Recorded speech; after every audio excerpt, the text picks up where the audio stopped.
परिच्छेद में मंत्री में 6वें श्लोक में कह रहे हैं, स्वाद्यस्य संजाता प्रतिभा संतोमुखी दुर्यंतस्य वस्तु विद्यते ननु विशिष्ट पे।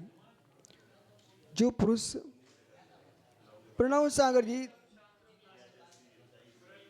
जो पुरुषों के द्वारा कुरल काव्य में स्वाध्याय संजाता, जीवन में ध्यान रखना। निवृत्त सागर जी कहाँ हैं भैया?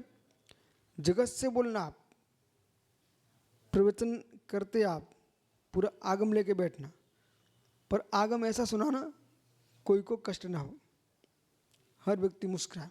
कभी कभी आगम ऐसा होता है जैसे घी आयुवर्धक है, पर घी पिला दोगे ना तो आदमी मर जाएगा। सही है कि नहीं? तो आगम घी को हमें रोटी में लगा के खिलाओ तो स्वास्थ्य ठीक रहता है। ऐसी आगम की बात को थोड़ी कथा कहानी लेकर के, नीति वाक्य लेकर के ऐसे समझाओ तो उनको समझ में आता है।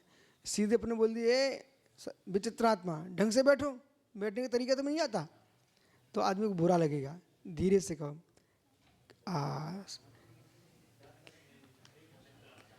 तो इस प्रकार से देखा, काम भी हो गया, डाटा भी नहीं है।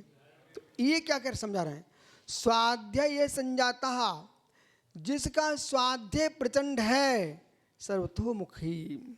आहा, पुस्तकों ज्ञान द्वारा अपने स्वाभाविक बुद्धि की अभिवृद्धि कर लेते हैं। कौन? मंत्री लोग। हर समय चाहे राजा हो मंत्री हो, पुस्तकों के बीच में रहना चाहिए, अध्ययन करते रहना चाहिए।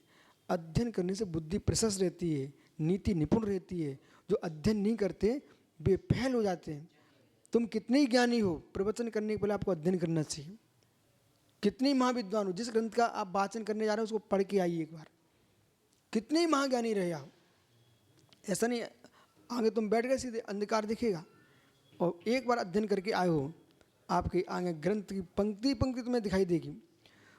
तो दुर्जेयम तस्य किम यस्य विद्यते पृष्ठ पे, कौन सी बात इतनी कठिन जो उनकी समझ में ना जाए? ऐसी कोई वस्तु नहीं है। जो अध्ययनशील होता है, बार बार स्वाध्याय करता है, उसके लिए कोई संसार वस्तु कठिन नहीं होती है। जंगल में भी मंगल कर लेता है जिसके पास ज्ञान होता है।